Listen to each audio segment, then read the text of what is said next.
All right, hi everyone, it's Jeremy and Hannah. Hi. We're at Alive and Well, and we're going to share some of our favorite assists to do in yoga practice. So we're each going to share three. We'll go back and forth and just talk about why we like them and how we use them as teachers in classes and how you can use them as students in a class. Great. Cool. So which one would you like to start with? Let's do Warrior Two. Okay. Okay, so in Warrior Two, I love once you're set up, knee is stacked on top of the ankle, then push your knee into my hand, and I'm going to press back, and that helps to distribute the weight into your back leg. Can you feel that? Yeah, totally. It's more stable and firm back there. Yeah. So keep that action, like you're almost pressing on a gas pedal with your front leg as I slowly remove my hand. Awesome.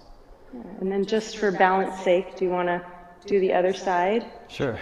And you can do it on your own, and just imagine now that I'm pushing right at the front of your knee, right below the knee, not on the kneecap. And then that brings the weight into the back foot. Yeah. So sometimes teachers will say, like, as if you're like, imagine you're pulling the mat apart with your feet. Yeah. It seems similar, but like more, in some ways it maybe makes more sense. So it's like pushing my knee forward. Yeah. And then rooting down further in the back leg. Yeah. Liz Balil taught me that in teacher training, 2007. Thank you, Liz. Cool. Okay, then do you want to move into triangle? Sure. Since we're in that position already, we can kind of do a little sequence. Okay, cool. So come into triangle. And then from here, this was one I learned from Jen Wooten. Thank you, Jen. Push your hand into my hand, and then allow that action to draw your shoulder blade onto your back even more, hollowing out your armpit. So really push into my hand even harder. And see how that pressing draws the shoulder blade back? Yeah.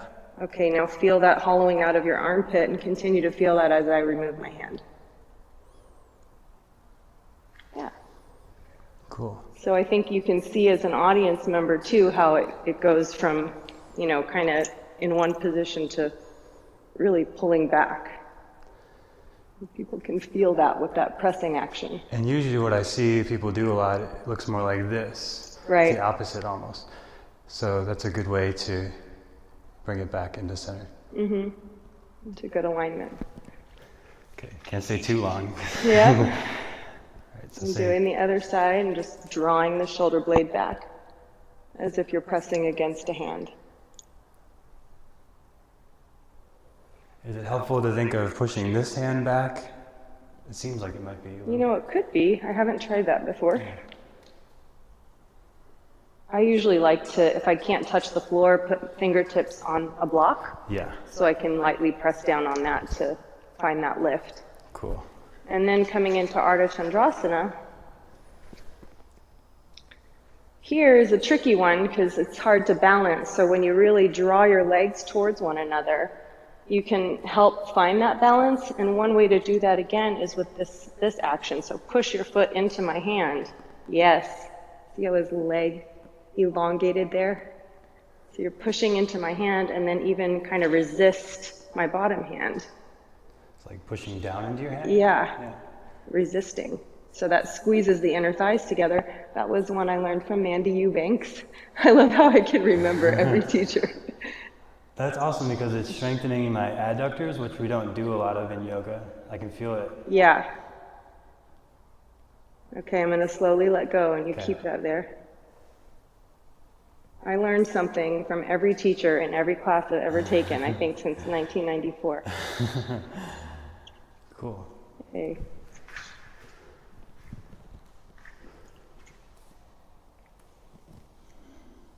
And then imagine just push that into my hand. Yeah. Is it more in the heel than the ball of the foot? It's like you're pushing into a wall. Okay. So kind of even. Kind of even, yeah. So push the ball of your foot and the heel as if you're pressing into the floor to a wall. Yeah, I'm going to slowly remove my hand. Okay. Awesome. Cool. Thank you. Yeah. All right. So we're gonna do a couple, I'm gonna teach a couple here, and just simple, really common poses. So let's come to down dog.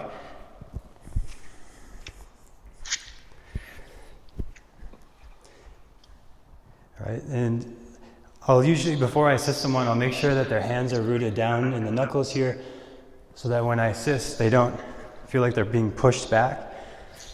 But bringing my thumbs now to the sacrum, just to the sides of the spine, I can slightly push in and up, and then lean my body weight into you,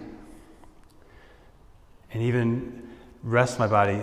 So this is a little bit more a stronger assist, but it can feel really nice and grounding. Yeah. And if you know someone really well, you could also externally rotate their thighs here. So when you're leaning, is that okay? You can use the hands on the inner thighs and rotate out, and that can feel really nice as well. So pulling from the inside out on the inner hips. So that helps to externally rotate the legs and root down in the heels. So that's probably, and if I don't know someone as well, I might just come up to thumbs to the sacrum and press a little bit. But I know that Hannah has a pretty strong practice, so I could go a little deeper with that. All right, and then from here we'll come to a pigeon pose. Just bring your right knee forward. My hips are very tight.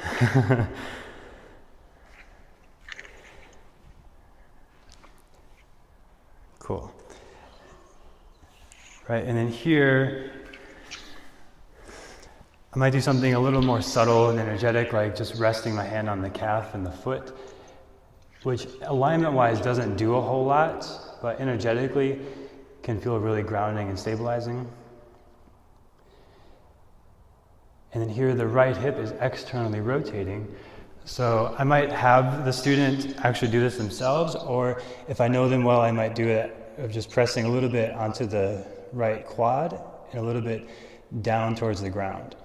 At the same time, I could press the left hip a little bit away to emphasize the external rotation and the opening of the outer right hip. When you did that, I could feel my muscles release a little bit. Yeah, cool. Right, because that's kind of the action that's happening, and it's just a way to emphasize it and sort of move the body in that direction. And then often I see a lot of tension in the shoulders with people, so I might just touch on the shoulders. Just a simple touch, not a forceful thing. Usually just someone touching there is enough to bring awareness and relax. So go to the other side. This is an even tighter hip. Yeah, it's usually my left side too.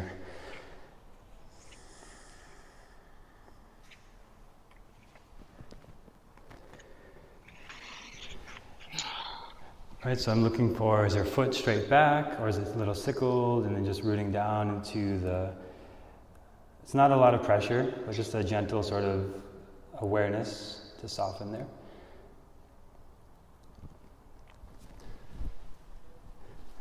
And then hand on the quad and a little bit of external rotation. Hands a little bit closer to the hip crease because that's where the rotation is really happening. And then other hand on the outer right hip. Just moving them in opposite directions.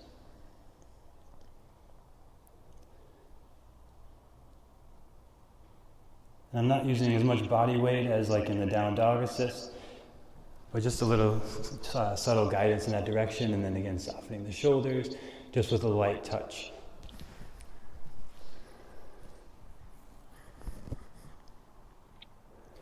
I could stay here for 10 minutes. Cool, and then we'll start to come out. And then just come to a Shavasana, resting on your back. I get to do the fun stuff. So my favorite full service Shavasana assist starts at the feet, of grabbing the heels. And when you come into somebody's space, obviously being mindful, going slow, just easing into that, especially into Shavasana, they're starting to rest. So I sit my hips back like I'm in Malasana, and I've got all the weight of gravity to pull back. Right, and you can see your shoulders went up a little bit, but I'm going to get there in a second and adjust that. Feet relaxed, Then go to the shoulders because they were just sort of pulled up. Pull with the wrist or grab the wrist, and then externally rotate the arm, turning the shoulder down, resting the hand. Same thing other side. So turning the palm up to externally rotate and then pressing down with the hand on the shoulder. And then to fully complete the decompression of the spine, hands under the neck, pulling under the occipital ridge, that little bony part of the neck, away from the hips. And then lastly, you could press on the shoulders one more time, just grounding. And then usually I'll maybe have a blanket or a sandbag or something to put on the hips. For the very last thing, grounding and centering, pressing on the hip bones. All right. So we do these assists as a way to help each other bring awareness into our bodies as teachers. What do you find most valuable about assists as a teacher or a student? Yeah, I think it brings awareness to the body. You couldn't have said it any better. Sometimes it means putting a finger on one area, as you mentioned, and then that draws attention to that area, and then they realize that they can soften in that area. Or, in Pigeon Pose, for example, I wasn't even really aware that my muscles were tightening, but when you're opening your hips, that's a spot that your body wants to hang on to. So you just bringing your hands there and encouraging them to open, they just went, they felt safe enough to release a little bit. So just bringing that awareness to the area. Yeah, and a lot of assists that I've received that really stand out are just like one finger on the exact spot I didn't realize I was holding tension. Mm-hmm. So it can be really simple. Well, thank you for watching. And again, we're at Alive and Well in Bee Cave in Texas. I'm Jeremy Devins, Hannah Williams, and we teach here, and grateful to have you. So thanks for watching. Thanks so much. We'll see you soon.